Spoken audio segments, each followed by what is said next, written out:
I could hardly hear my phone vibrating in my pocket above the low hum of birthday laughter and the clink of champagne glasses. "Dad, we haven't spoken in weeks," I replied. He didn't greet me. He was not breathing. His voice sounded like a bullet. "Where are you now?" I glanced around the room and blinked. Cake was being cut by my wife. Her mom was applauding. At my in-laws, her brother made a joke that I missed. The entire family is present. Not a word. Then pay attention. Now take your daughter and leave. My back froze. From the base of my neck to my fingers, I experienced a sudden chill. Why? Simply do it. Don't inquire. That was not my father's voice. Harsh and unidentifiable. Something else was involved. Raw and unadulterated. The sound someone makes after witnessing something they can't turn away from. Across the room, my daughter was using the carpet to play with wrapping paper. I shifted, lifted her, and grinned broadly before the audience as if nothing had happened. She needed a nap, I informed them.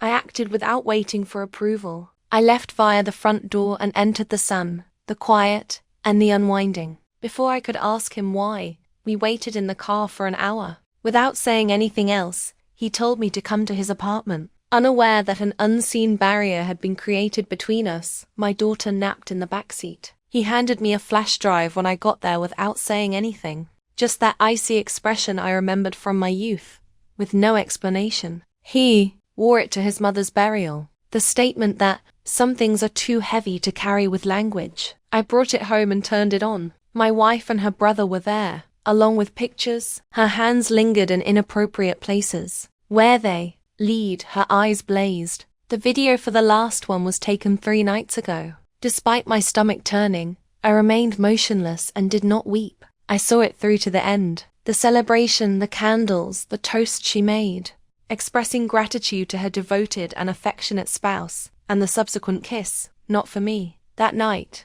I didn't get any sleep. I listened to her breathing next to me while I glanced at the ceiling, wondering if it tasted like him. I started working the following morning. I was cool, strategic, and meticulous. I then performed a DNA test on my daughter. My hands were steady when I mailed it. Just the truth, enclosed in an envelope, without any emotion or trembling. She saw that I was silent. I told her that I was simply exhausted. She gave me a cheek kiss and grinned. I made the decision to never touch her again that evening, for the sake of preservation, not rage. 2 weeks later, the results were in. I didn't own her, not in the least bit genetically. The girl I had reared for 4 years was no match for me. I would have died for the girl who called me daddy. I spent hours reading the paper, learning the words scientific indifference of betrayal. I made 1 copy of it. I folded it once, neatly and accurately. I then prepared lemon chicken with rosemary, which is her favorite dish. When she got home, she chuckled and gave me a back hug as if nothing had broken. I gave her the envelope after supper. She cautiously opened it, supposing it was a present, a card, or perhaps a gesture for their early anniversary. Before she read the second line, her expression shifted. Still and silent, I observed her. She tried to talk after looking up. I cocked my head.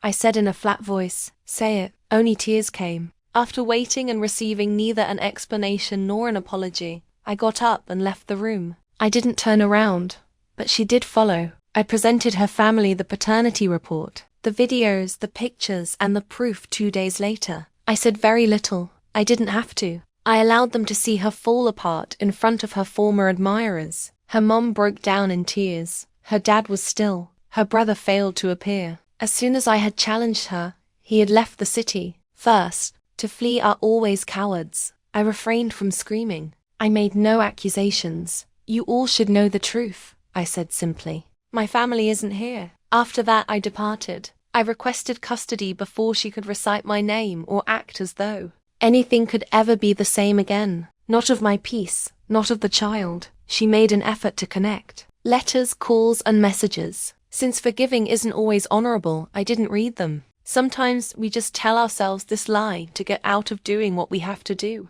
One therefore cut the thread, repositioned, and adjusted the numbers. Strangely at first, betrayal feels like drowning. Then you discover one day that your breathing is fine. All you had to do was quit trying to drag them along with you to the surface. The water was their choice. The shore was my choice. I left without a word.